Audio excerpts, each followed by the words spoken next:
I'm here at Puddler's Hall as we're about to celebrate the historic victory of Darrin Madison and Ryan Clancy to the Wisconsin State Legislature on this Tuesday in November. Let's see what's happening. They think Maggie Hassan is going to lose. Oh, you said Hassan? Yeah. Shit. I've been saying Hassan for... Oh, wow.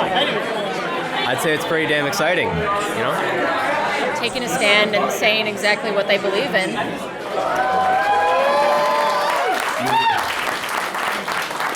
Thank you all so much for joining us tonight. I know this has been a long midterm in the making, and there will be lots of confusing, maybe dispiriting results tonight for a lot of people. However, we come together tonight because we have two really amazing results to celebrate. For the first time in 86 years, a socialist caucus will return to the Wisconsin State Legislature in January because Ryan Clancy and Darrin Madison Jr. will be representing their districts as Democratic Socialists in the Wisconsin Legislature next January. So without further ado, you're probably sick of me. I would like to bring up our candidates, Ryan Clancy and Darrin Madison Jr. Never mind. I'm going to give it to my friend Ian Gunther first. Thank you so much. Ryan Clancy, everybody. It's going to be a round of applause for him. I had to write some things down because I normally shoot from the hip, but I didn't want to leave anybody out here. I got to thank AFSCME, I got to thank Planned Parenthood, Citizen Action, Working Families Party, AFL-CIO, our Wisconsin Revolution, and many more. But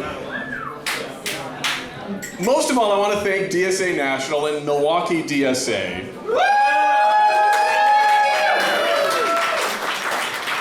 So I have to say, has it the largest questionnaire that any candidate has ever gotten in the history of time, but it's well worth it, right? Because DSA has really high standards for their candidates, and it makes you think, and it holds you to a higher standard than what other folks do. And I'm so grateful, not just for that questionnaire or all of the people here, but that frame that we can look at policy and that we can look at all of our actions through. And it's something I'm really grateful for.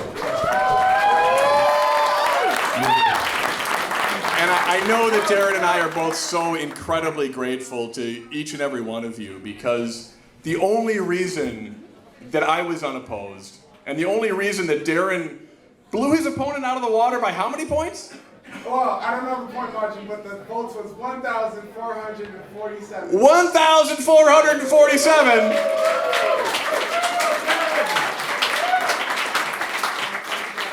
Last but not least for the speakers tonight here, folks. Someone that, anytime I knock on doors for him, they ask me, you know, what is Darrin like? And I just, the first thing that comes to mind is, this man has a beautiful soul, all right? Just absolutely, like if you were to meet him right now, absolutely you would vote for him because he just exudes warmth and like joy, all right? Anybody who knows him, like just don't be afraid to talk to him. Like he's just a beautiful human being. So I want Darrin Madison to come up on stage here. And give us some of that beautiful warmth. This city in particular is tenacious. Right, and resilient. We have a legacy of fighting for amazing progressive values when the rest of the country has turned its back on people. So as we navigate this new space, this state legislature, me and Ryan together, with the help of amazing allies like Jonathan Brostoff and Chris Larson, we are really thankful for all of you. Because we can't do this alone.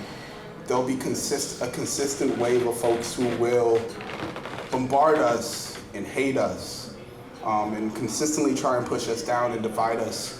But as long as we have the folks in this space right behind us, we can do anything. So thank you guys all for supporting us.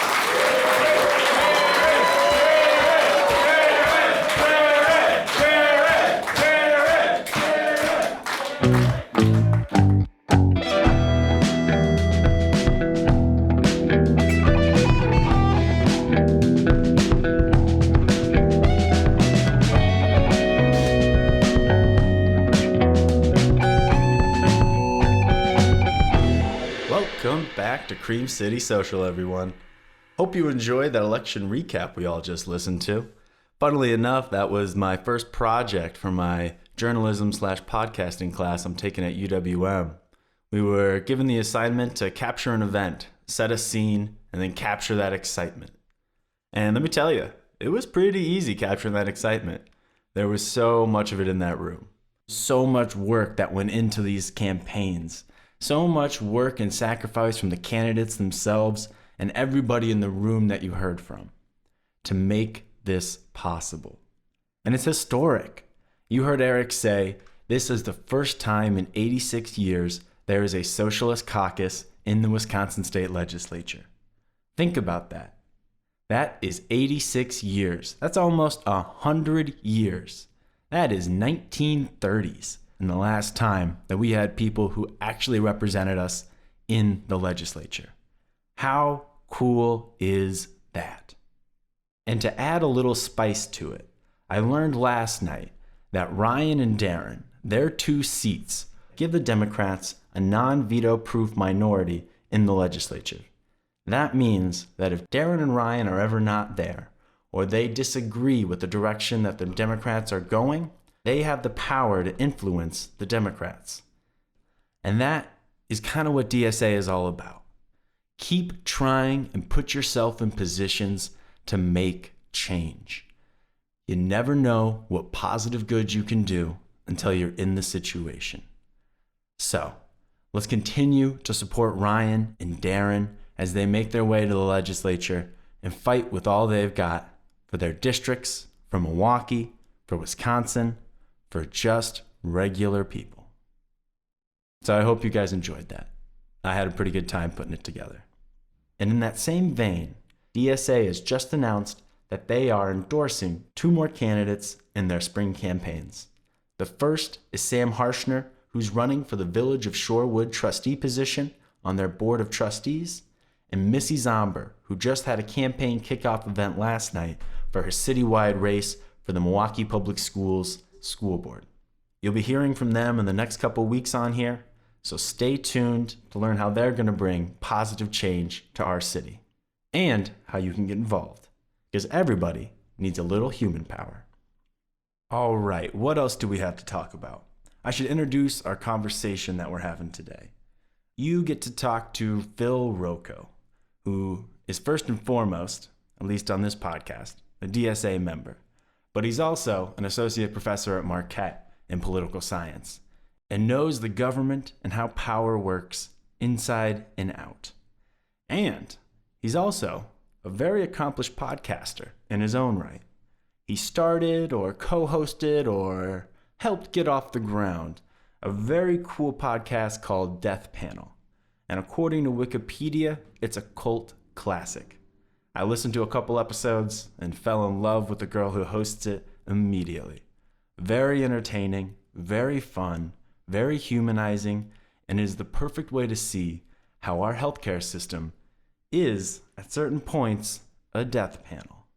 So check it out if you get a chance. And if you want to hear more from Phil, just type in Phil Rocco into Apple Podcasts, Spotify Podcasts, and you'll come up with a great list of his interviews. I was just listening to him on WUWM, Lake Effect, in the morning. He was sitting down with Joy Powers to explain how ever since the 90s, Congress has been giving up its power to the executive branch, and how the checks and balances of how our government system works that we all learned in school, the 3 branches, they're checking each other, it is a balance of power, is no longer the case. The executive office holds a lot of power, and Congress no longer has the ability to check that power. Fascinating interview. I highly recommend anybody go and check it out. But what are we talking about today? The first part of the interview is very timely, and it ties in with our intro. It's the takeaways from Darrin Madison's campaign. Phil Rocco did some amazing analysis and had the breakdown of where money was spent, where voters turned out, which districts, which wards came out for who, and what the secret sauce to Darrin's success was. So stay tuned, and you'll find out how that election party was made possible. And then the second half of our interview is all about how the Build Back Better funds are being used. That's the funds that were talked about in the last 2 years or so, and you might know them as ARPA funds. Local governments, all the way from Milwaukee, down to Shorewood, down to Sheboygan, down to some small-ass town in Wisconsin that I don't know that well, but some Illinois towns are Carlock, Illinois, Danvers, Illinois. Any of these towns all got money from the federal government. It was the largest investment in local government since the 70s, since the Great Society, since the push to eliminate poverty. This is our biggest chance to do that. And how are these funds being used? Because they were billed by the Biden administration as being transformative change, which in my mind is high-speed broadband for every house in America, is fixing our roads, is having parks put in all of our cities. But is that what that money is being used for? Who knows? And that's why we're talking to Phil Rocco today, who has been following this from the very beginning and has a very illuminating Substack and articles that he wrote with his co-author, Sara. We're going to link those in the description, and if you like what you hear today, please check it out. I promise you will not be disappointed. And the last half of our interview is something very timely again, is the budget cycle that we just went through and you might be seeing in the news here in Milwaukee. We explore how that happens, how this money gets allocated, and how we can make our voice heard. So stay tuned for how we can get involved with the budget process and transform our city into something special. And so with that, here is a very honest conversation with someone making positive change in Milwaukee.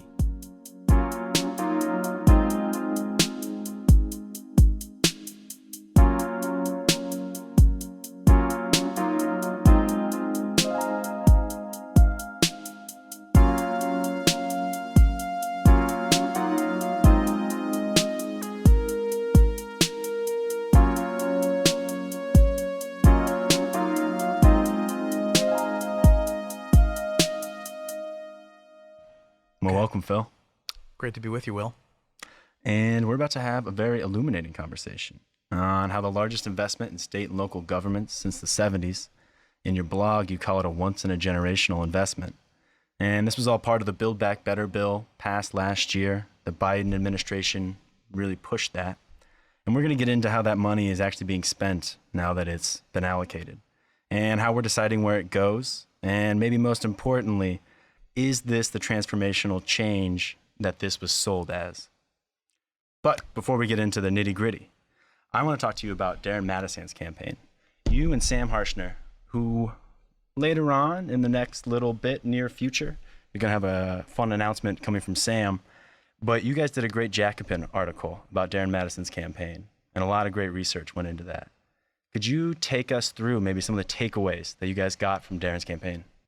Darrin's campaign is one of the most interesting that I've seen nationally. You know, Milwaukee is not a city that gets a lot of national coverage, but I think for a variety of reasons, Darrin's campaign was a really interesting one, just from the point of view of organizing to get a socialist into office in the state legislature that hasn't seen socialists in many, many years.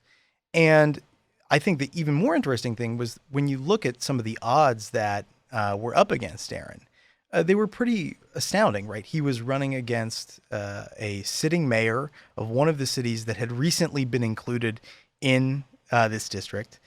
He was a relatively young candidate without experience in elected office, though a lot of sort of political and organizing experience of his own. And at the same time, he's organizing in a really starkly racially segregated district, right? A district that included census tracts that are, vast majority black and vast majority white population, very rich and very poor. And you had really a candidate running against him that was outspending him by a factor of something like 7-1. And so the fact that 7-1, yeah. Wow. And he was, I think, outraising him about 2-1. And so this is really astounding to us to see that Darrin not only won, but I think he beat even the target vote percentage that he and the folks on his campaign were actually thinking about. And we were sort of interested in tucking into like what seemed to happen. Yeah. You can ask me a follow-up on that. No, yeah. What did happen? And when Darrin talked to us, he described it as 3 different parts of this district. I mean, you have all the way by the lake, very beautiful shorewood houses. Then you've got on the other side of the interstate. Not quite the case. What were his tactics to make that happen?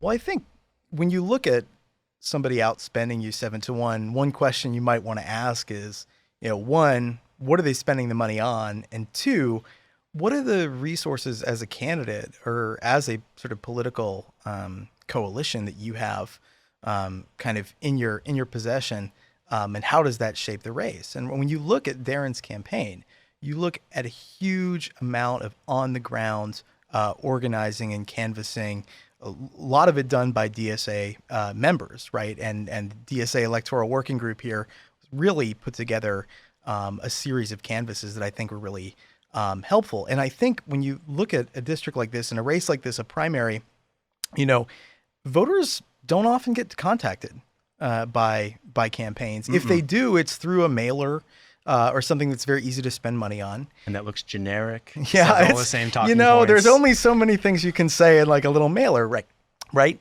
But I think that you get a lot of people on doors, and even if they're not, persuading people, which is always the thing that you want to do if you're on doors, is like you think you're going to go and change somebody's mind. But in many cases, what you're doing is you're just informing them that, hey, there's an election and here's somebody who's running in it. Here's some things you can look up. And, I think on Darrin's literature is like, here's his cell phone number. You can go call him, which is, really speaks to the level of trust that Darrin was able to communicate and build with the people in his district.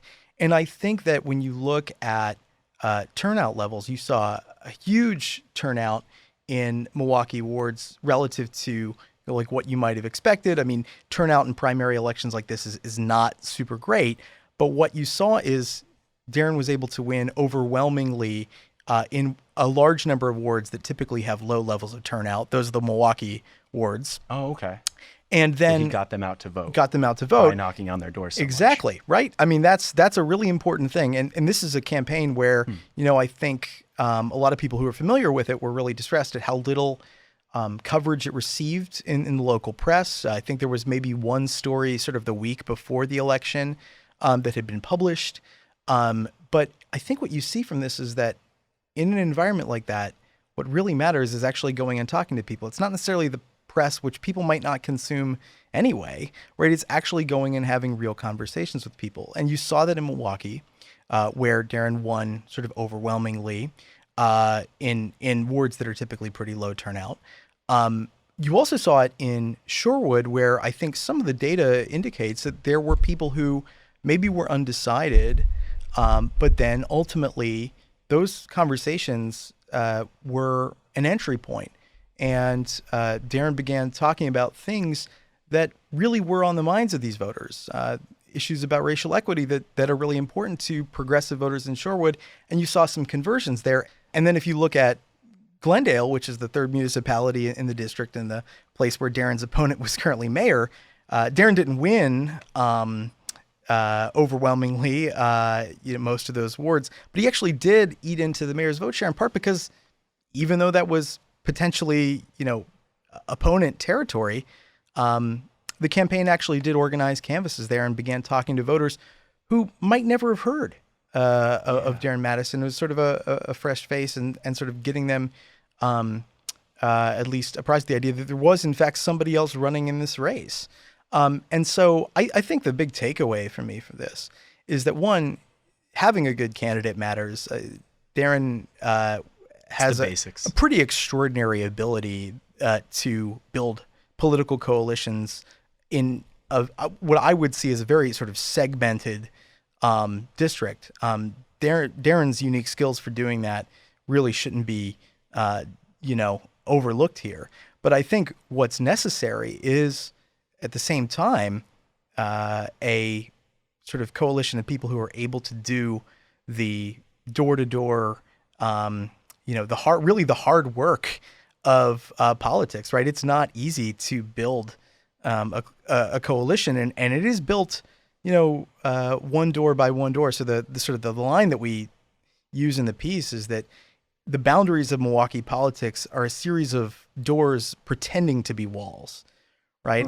In many cases, these are places where you might not think somebody like Darrin could win, but what really that possibility is awaiting is somebody to knock on the door. Somebody go and talk to them. Right. I think about that often too, because even when I'm looking at my local elections, I don't know where to find out about these candidates. And if you go to their website, it's almost like their mailer. It sounds exactly the same as everybody else's. I want to do good. I want to do this. I want to help the parks. But you can't really tell who these people are. And I think having some people on the ground going door to door saying, I know Darrin, I've talked to Darrin, is the way to get people excited about this. And if you look at the history of how socialists built a political coalition in Milwaukee in the early 20th century, you can't overlook how important those sorts of social, material connections between people were, that you had really neighborhood by neighborhood organizing. You had a lot of social events and social interactions. And it's worth mentioning that Milwaukee at the time was a more dense, compact city, so it was somewhat easier to do that. And there was more forms of collective life, beer gardens and so forth. So much so. And now we live in a city that is one of the most segregated in the country, if not the most. We also live at a time where work and social life tends not to bring us together, but instead sort of isolates and atomizes us, right? So, what this sort of campaign illustrates is that actually getting back to those roots and figuring out what exactly those things look like, because of course you can't just rerun history, right? It's not going to be like, beer gardens, and you can't just automatically make the city more dense or change the way that people, the kinds of jobs that people are working in and so forth. But what seems to contain the promise is actually figuring out how you bring people together and how you create that kind of the social basis of working class politics in an era where the odds would seem to be very much stacked against it. I love that. And before we move on, can I ask what his opponent was spending money on? Yeah, so this is when you dig into it, that Darrin's opponent was spending money on, I think, the thing that most sort of political campaigns spend money on: consultants. A consulting firm that's presumably sort of giving him advice about messaging, doing some of the work of putting together mailers and other things. That's mostly what the money was spent on, besides mailers. So not a great investment. I guess what the lesson you could take from this is in an election like this, canvassing talks and bullshit walks. There we go. Okay, let's segue into what you've been researching for the last, has it almost been a year now that you and Amanda Kass have been working together? Yeah, so I met Amanda when we were both working sort of in different ways on the federal government's response to the COVID-19 pandemic. And specifically the thing I was interested in and that she was working on simultaneously was the fiscal response. I mean, most people think about the government response to the pandemic, they think about public health, right? But it's also worth remembering that we had a recession as a result of COVID-19. And, if anything, that I think a lot of us expected, given the federal government's response to the last recession, the Great Recession, was that federal aid to state and local governments was not going to be sufficient to actually help them dig their way out of the recession. If you look at what happened during the Great Recession following the 2008 financial crisis, most of the big spigots of aid turned off before state and local governments really started feeling a pinch from declining property values and job loss and the loss of income tax revenues and things like that. Is that why they're feeling pinched?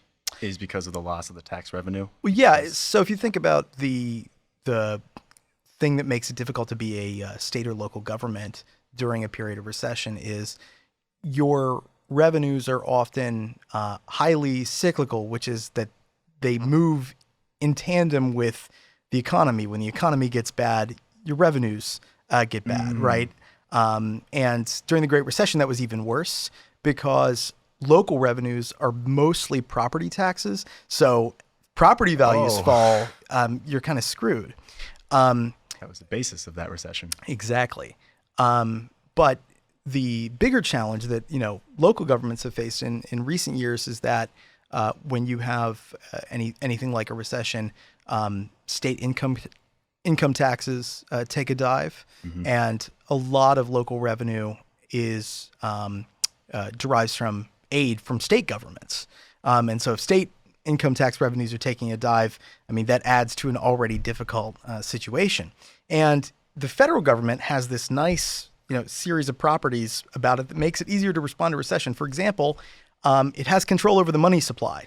So it can create money to respond to recession. State and local governments can't do that. They've tried during the early days of the Great Depression. There were local currencies as a sort of last-ditch response, but they didn't last very long, and many of them sort of didn't work out very well. The other nice property that the federal government has is that it doesn't have to balance its budget on an annual basis, right? And despite the fact that, conservatives have tried to pass a constitutional amendment, they're going to try again to pass a constitutional amendment requiring that. But the fact that the federal government doesn't have to do that is one thing that enables it to actually respond and pump money into the economy when there is a recession. So when we started out with COVID, we were thinking the federal government was going to be sort of anemic, sort of as it had been in the past, because in order to actually provide aid to state and local governments, unlike in other countries, that aid can come automatically. There are formulas that enable other countries to provide sort of automatic stabilizers to their subnational governments. Nothing like that really exists in the United States for general revenue. And so what do you have to do? You have to pass a law, right, doing this. And we thought, okay, given what we know about Congress, that's going to be pretty difficult. And, not terribly likely. We did see a large sort of general relief fund in the CARES Act back in March of 2020.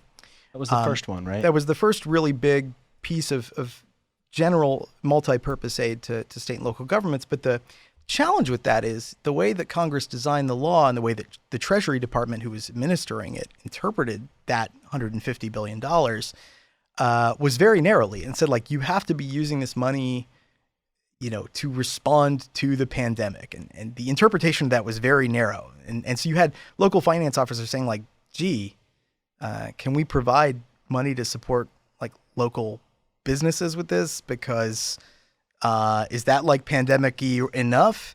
And there was a lot of confusion about those rules. It actually led governments to not spend as much of the money as they might have.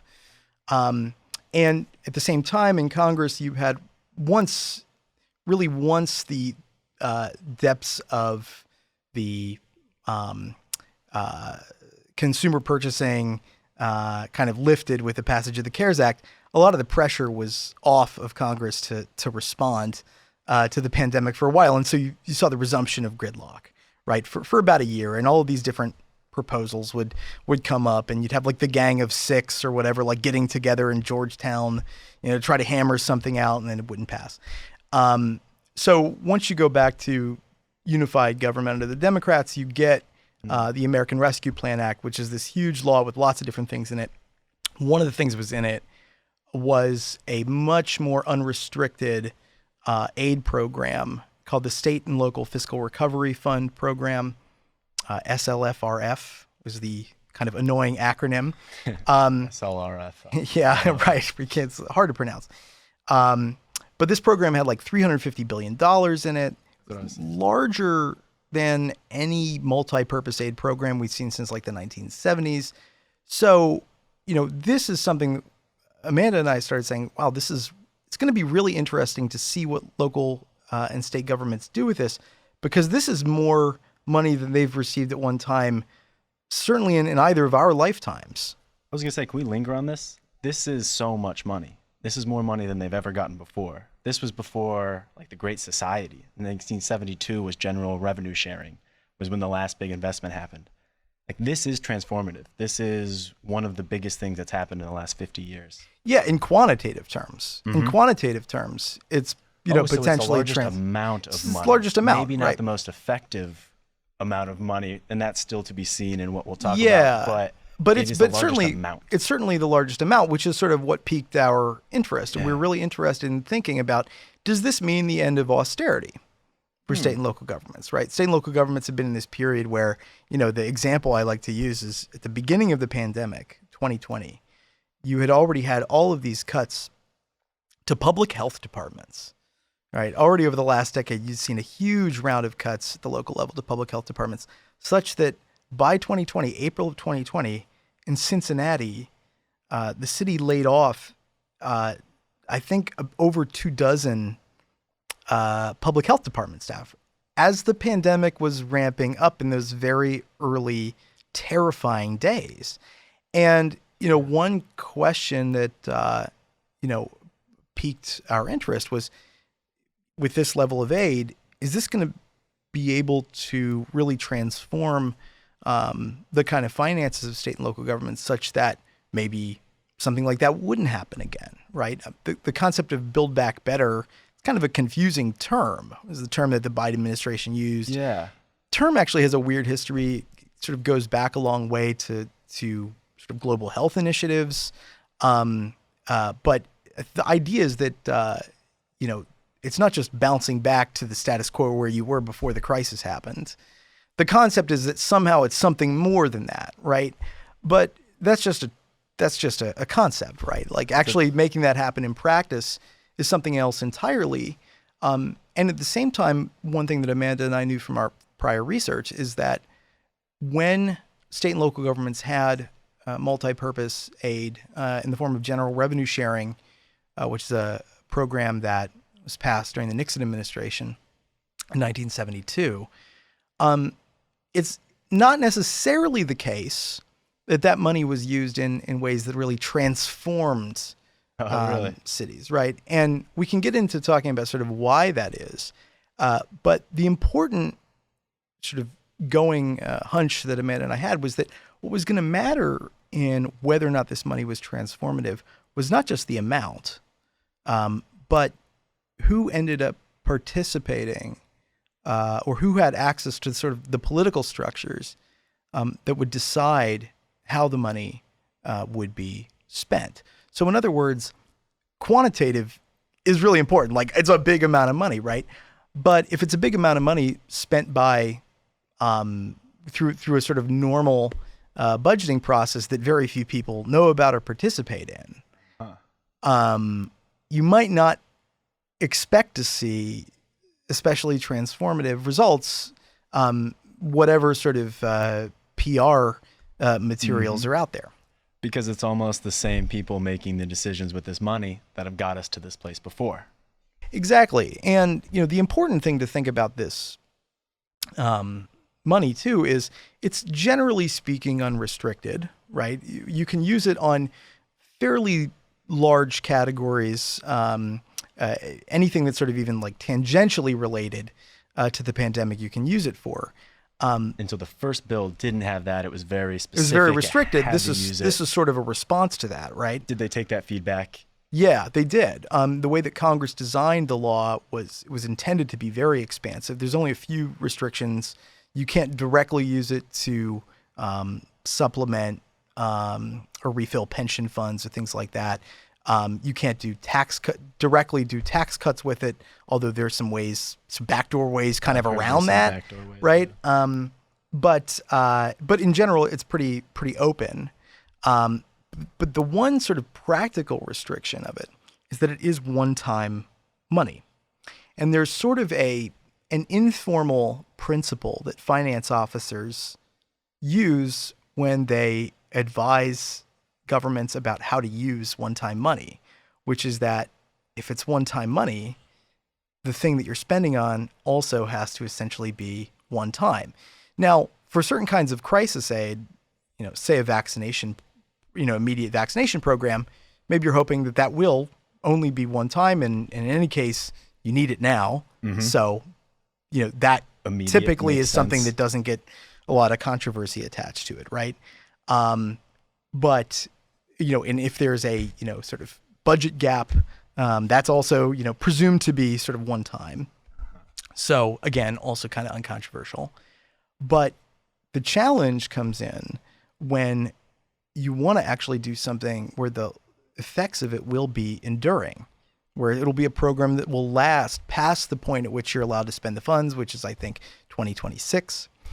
And that is where finance officers say, hey now, let's take a look, because what you're doing by setting that up, using one-time funds for a sustaining purpose is, there's not necessarily an accounting problem with it. It's not like you can't do that. Of course you can. It really is sort of a kind of political advice, is that you don't, the advice anyway, I'm not saying this myself. Sure. But the advice that is given is that if you create an expectation that a program is going to exist in the future and you only have one-time money to pay for it, you're creating, in a way, a political problem for yourself down the road. Because later, suppose the program is popular, you are going to have to find a way to pay for it. And in the fiscal space of many local governments, the idea is that in order to do that, you're going to have to raise property taxes. And it's assumed to be politically impossible. That's what I was going to say. It's like assuming that your project actually works out and does this transformative change, this positive action for the community. They like it, they want it. And then in 2026, you've got to have that conversation and be like, we don't have the money for this anymore. Right. Or we're going to have to take money from something else. Or we'll have to raise the money from somewhere if you're a local government and you obviously can't create your own money. Yeah. Now, that is a kind of political advice. It is making an assumption that the program will not be popular enough for people to see it as being worth, an additional marginal increase in their property taxes or something like that. Sometimes, perhaps even in many cases, that's a reasonable enough assumption, although it still is political advice. I mean, you could make an argument in the future about why it would be necessary. But there are other cases in which perhaps it's not. But in any case, it is a kind of political advice that is dressed up as fiscal reality. Right? This is what you have to do. You can't, this is the operating manual. And I think, that just in thinking about what are the restrictions on the way that governments use this money, that's sort of something that's doesn't say that in the law, but that's sort of like an informal norm or a rule that guides, I think, the political analysis of how this money ultimately is used. So how are these governments using this money then? I think we've had Q1 results, not results, but data come out, and you guys have analyzed those? Yeah, so we've looked at over, I think, 27,000 units of government. There was so many units of government. Have spent this money on, and that's, I should say, state governments and Washington, D.C., tribal governments, counties, cities, townships, minor civil divisions, things like that. So go ahead. It goes all the way from Chicago, New York to Village of Shorewood. Yeah. There was money out there for most forms of general purpose government.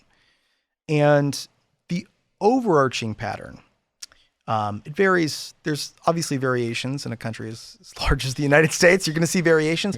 But the overarching pattern is that thus far, we've seen the vast majority of the money that has been spent on a category of spending called revenue replacement, right? Which is basically not any sort of new thing that the government is doing or a new project is sort of going to fill up the coffers of government to essentially do what it would normally do, or what sort of is budgeted in a local budgeting process. It's not sort of like new projects that are being proposed. New programs, new projects, new direction, transformative change. Right. And one thing I'll say about that is it might be the case that governments are perhaps doing new things with with them with wondering their that. existing revenues. But it is very difficult to see that from the data, because once you classify the money as revenue replacement, it just sort of, the purpose of it sort of disappears. You can't see what they're doing.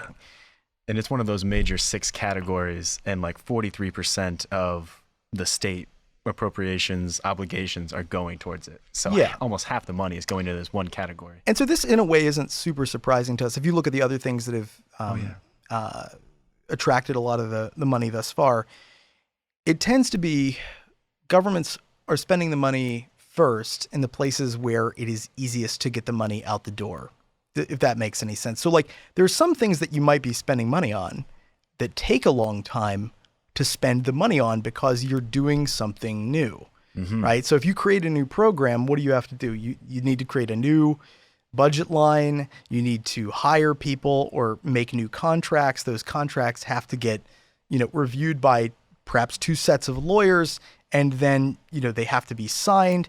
That takes a long time to happen. Revenue replacement is, the cycle in which it happens is the usual local budget cycle. We've seen a few governments do things like create a special appropriations process for these funds, but most of the time, governments are just incorporating these dollars into their budget baselines, and then they're doing the normal budget process. So like Milwaukee, when it's spending its SLFRF, $107 million in the first tranche. Right. In the first tranche, they're spending it just through the normal budget process, right? And so I think there was a budget hearing last night, and that was sort of a chance where the public could sort of respond to the mayor's proposal. But that's sort of where you're going to see the spending happen, right? And if you know anything about like local budget processes, they're not exactly the kind of thing that attracts like a huge, groundswell of political like attention and engagement, right? You're lucky if prior to the process sort of unfolding, you get a lot of any media attention sort of at all beyond like a few articles. But I think the point is that it's the sort of the normal political process in a lot of places. Now, there are evidence that people are using these funds as a way of kind of organizing, engaging in sort of political movement building. But in general, it is, I think we're seeing revenue replacement as being the primary way of using these funds, in part because it's sort of easy to do. That's where you're going to expect to see the money first. But also in part because it's the kind of the normal political process that's guiding what cities and states are doing. When do they actually get the money? So this year they've gotten the money. They've gotten all the money. So it's on the income of Milwaukee, city of Milwaukee, plus $197 million. Yeah, exactly. For this year. Yes. Okay. How does that budget process look in Milwaukee? I know I've gotten an email from the library saying that they're cutting the library's hours. 2 branches are closing to 5 days a week instead of 6 days a week. They're cutting off 2 hours a day at each of these libraries, and it's because of the mayor doesn't have the funds for it. And so they're asking us to go to the budget request meeting in 2 weeks on October 14th. Is that basically how most of this goes? Because before I'd been on this board, I had no idea how the budget process worked. Yeah. Or how to give any input. Exactly. I mean, I think the sort of the general takeaway about how budget processes are going around the country is that, it's not as if these funds came in and healed all of the fiscal woes of local governments. And so, you're seeing there are major kind of fiscal problems that governments are going to still face. I mean, in Milwaukee, you've got this pension funding gap that, we're potentially going to see in a year or so. And so the city's trying to deal with that. It's trying to deal with the fact that the state government has not adjusted its shared revenue that it traditionally gets for inflation since the 1990s. So there's a huge gap sort of opened up by that. So they haven't been accounting inflation towards the money that they kick back to? Exactly. to all municipalities and counties in the state of Wisconsin. That hasn't been adjusted for inflation. And additionally, you think about on the revenue side, the state also limits local government's ability to increase property taxes and prohibits them from accessing other sources of revenue like sales and income. So that's sort of why, in other states and some municipalities, you see like an increase in like fines and forfeitures as a source of budgeted revenue. Parking tickets go way up. Right. That is a sort of a function of what's going on, not only, in a particular city, but also really cities' revenues are really affected by the laws that the state makes. Local governments end up sort of being political creatures of the state government. Respond to whatever they can get. That's crazy to me that it's been 20 years, 30 years if it's the 90s, and they haven't changed that. Yeah. So all of this is to say that the, infusion of this one-time money is, a potentially really important political focal point. But there's going to be a lot of conflict over it, in part because of the situation that cities and states were in prior to COVID even, They're right? And this feeling on the edge. Right. And this is sort of one of the things that, in the research that Amanda and I did, paper that we published, I think over a year ago at this point, one of the things that we sort of emphasize is that this sort of counter-cyclical model of aid where, federal aid expands when the crisis happens, and then as the crisis, quote unquote, recedes, the money recedes. It sort of makes this assumption that things were going well right beforehand, and that there weren't these structural traps that governments found themselves in beforehand. But if you look at some of the challenges that cities were facing long before COVID hit, that was going on. And I think, what are those? Yeah, I mean, I think if you look at cities that don't have the ability to, raise revenue from a variety of sources, where they've sort of depended historically on transfers from the state, those aren't coming anymore. And when the state is preempting a larger range of their functions, including things like housing regulations, right, landlord-tenant regulations, labor regulations, and things like that. One of the questions is like, what can cities really do in order to attract and retain, a workforce that, wants to live there and has some sort of incentive to live there, right? If they can't pass a living wage, if they can't, regulate the conditions of labor, if they can't, guarantee a certain minimum standard of housing and things like that. And so it's not surprising to me that, Wisconsin has seen a net population loss among younger people to neighboring states, Illinois and Minnesota, in recent years. And that over the next decade, that's also projected to increase, right? And I think this is one of the things is that this creates, I think, a long-term problem of kind of regional economic stability. And if you think about Milwaukee is sort of the powerhouse economically of Wisconsin, right?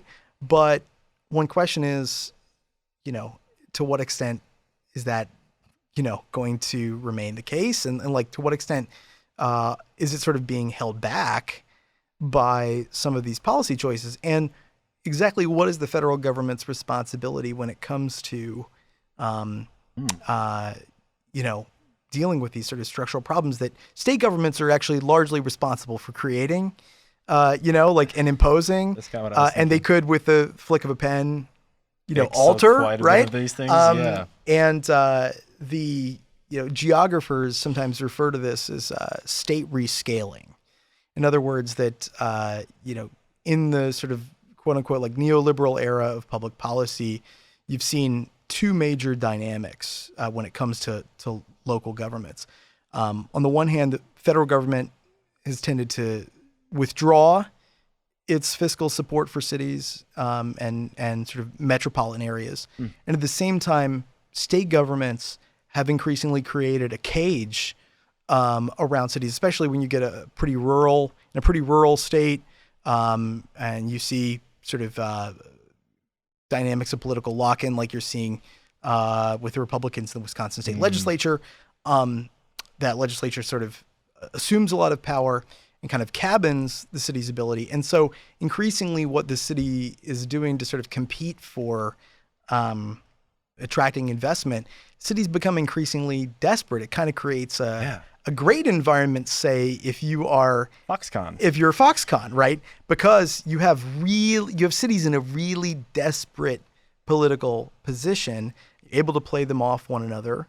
And you don't actually have to, this is the most important thing, you don't actually have to commit in a serious way to doing anything, right? You have the ability to make a contract where you get a lot of benefits and you don't actually have to put a lot on the table. So it creates this sort of new playing field for capital.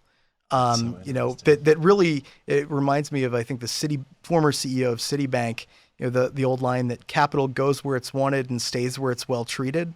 But what that takes for granted is that, like, the playing field in which where it's going is something that actually is politically constructed and reconstructed over time. And I think the environment right now, I think even with, frankly, the passage of something like ARPA, is one in which it's still, you don't see it. There's not that much deviation from that particular status quo. Do you think that's a little deliberate for these state governments? Because when I do look in the statutes and you read them, they list off Class A cities and they describe them as these regulations only apply to certain classes of cities.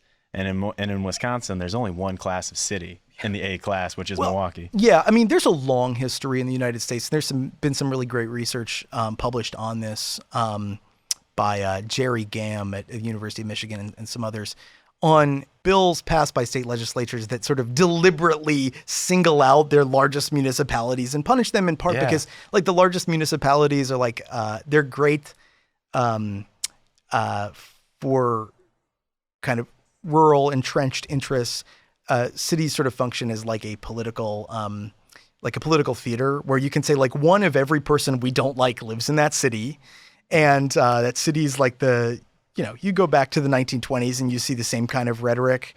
And it's like the cities are where all of the bad things are. It's where all the crime are, the immigrants, the subversive intellectuals, like everything, pick one person that's like, whoever you don't want to like. It's like central casting, right? for the rural consciousness.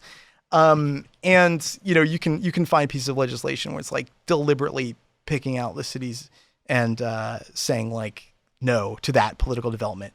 I think when it comes to, so it might be political. Yeah. Oh, I think that there's, it's hard. Okay, there's no smoking gun, right? But you can draw out some reasonable. Here's some reasonable propositions about, the way that political power works, which is that cities tend to be sources of working class power historically. And we can talk about there's a variety of reasons for that. It tends to be where it's like easier to organize the working class. It tends to be where they are, right? And so forth, right? And so the larger the sort of the cities are, that becomes a political formation. There we go. That's like threatening at some basic level to the extent that working class has power, and that power emanates from the fact that if you have a lot of people in a city, that means that in the state legislature, if it's reapportioning itself to population every 10 years, that's where those, people are going to be represented from.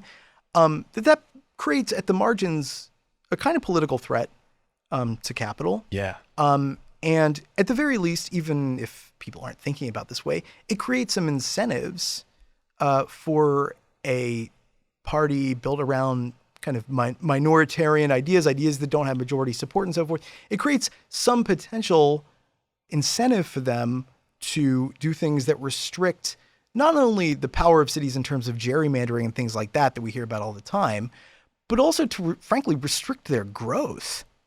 Right? Because if that is not where you want the kind of population to be coming from, political power to be growing. Right?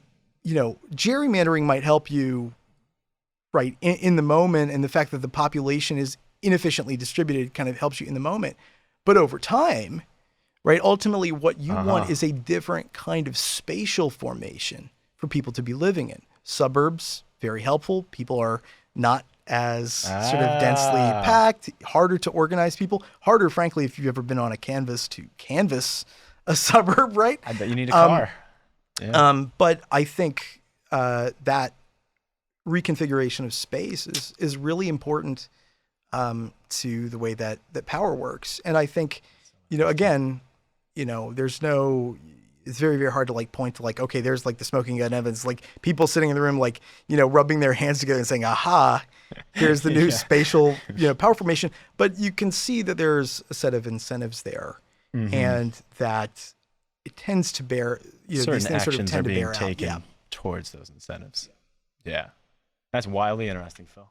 That draws together a couple points I've always had in my brain, but have never connected together like that. Why the suburbs are so important and why that is a push for, why that was pushed in the 70s to have certain suburbs like that. Well, I mean, it's hard to say that the suburbs themselves were a deliberate project of that, right? You can say that drawing people out to land in a way that is where, because of, by the 1950s, still because of the structure of FHA loans, they were only necessarily going to go typically to like white families. And, it does sort of create this, it helps to segregate cities. It helps to sort of destabilize the political formations that enable working class power to happen. But, it's a concatenation of things. Sure, yeah. So now that we've kind of laid the groundwork for what this money is used for, how it's being used, and we've seen how it's being used, can we dive into a little bit more of how do we get a voice in how this money is used? We've talked around a little bit of the budgeting process, but here in Milwaukee, is there a way for people to get involved? And is there another structure that we could use in the budgeting process that could be different than how it is now to create some lasting change in how we decide how our public funds are used? Yeah, I think there's a first, important point to remember, which is that the budget process is annual, right? And it's not, at this point, even for this coming fiscal year, it's not done yet, right? There's still opportunity to, learn about how Milwaukee is spending both the federal money it's receiving and the its revenue from its own sources. There's a public hearing on October 14th. Public hearing on October 14th, right? And in the meantime, there's some, documents on the city's website, some analyses that have come out about how it's spending its money that we can maybe provide in like the show notes or something like that. We'll link those. To give you a sense of kind of which departments are being cut. I mean, there's some important things that are happening to the libraries that people might want to know about, and some cuts to the programs there that are probably going to be very important for people to begin thinking about. But the other thing to note is like there will be another year in which the city will have a decision to make about how to spend additional funds, and even if it's difficult to build a coalition at this stage in the game for this fiscal year, right?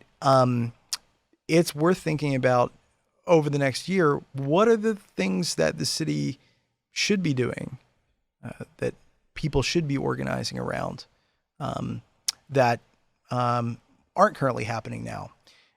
That's one thing to think about. The other thing to think about is what can local elected officials do to change the game in Madison? Because a lot of the city's fiscal reality is shaped by what happens in Madison because of not only the state's control over the kind of revenue sources that the city has access to, but also its policy on shared revenue. And I think the only solution to that, or the only solution to some of the problems that the state has created for the city, is a political one, right? There's operating within the bounds that the state has created, but you can't accept those bounds as if they're just nature, right? It is a political thumb in the eye of every single person who lives here, what the state has done. And unless you're able to organize with that as the central image, that this is the state sticking it to every single person who lives in the city, every person who lives in this county, and frankly, local and county governments around the state, right, that are suffering from some of the same fiscal constraints. Everybody has the same physical constraints of not having the inflation factored in to their revenue sharing. And the reality is, like, the state legislature seems willing to screw over small towns just to get at Milwaukee, right? Like, that's how much it matters, right, to them. And so much of these things were put in place by a pen 20 years ago, 15 years ago. They can be changed by a pen in 1 year. Exactly. And if you think about, I think the other important thing is creating a kind of political imaginary is important. It's worth asking the question, what would it be like to live here if the city had a bunch of additional revenue, right? Like, what would that mean for the quality of city services, for the streets? That's what I was, right? that was the first thing that came in my mind. For the safety of pedestrians, right? I was even thinking about this as I was driving through town the other night. I was driving through a neighborhood, my own neighborhood, where there really, it can be quite dark at night. Not as many streetlights as there should be. And I was thinking about how difficult it actually is to see people as a consequence of this, and just how much more dangerous that makes driving. What would it be like if the city were able to improve the quality of street lighting, on a block by block basis, or improve the quality of transportation infrastructure? I mean, just think about how much, more enjoyable and safer it would be to be a pedestrian here. That's a basic quality of life issue that the state has felt is essentially content to just say, no, we're not going to allow you to do that. All right. Or we're going to force, in order to do that, we're going to, force you to, like jack up taxes on cash poor property owners. That is something that should incite or should be able to incite a large political movement, not just in Milwaukee, but in communities that suffer from this reality, this constructed reality around the state. That's a great question to ask. And we have a vision. Yeah. Where can we go from here? What can we do? What does that future look like? It doesn't have to be set in stone like it is right now. And I think that it's easier to get people to organize when you have a clear image of not just the bad things you want to avoid. I think that's pretty important. Loss aversion is really an important part of politics, right?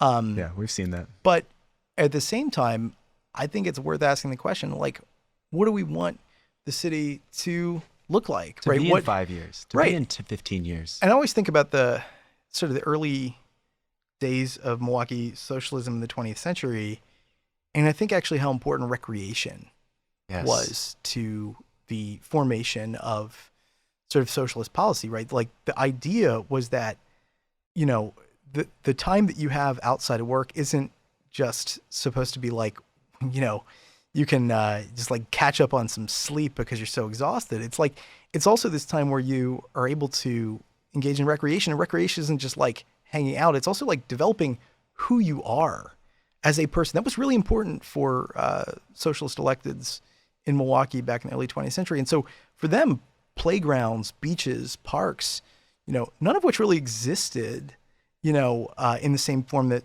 they are today. Or there were some, but the system wasn't extensive as we enjoy now. The emerald necklace of parks, the beaches, and things like that.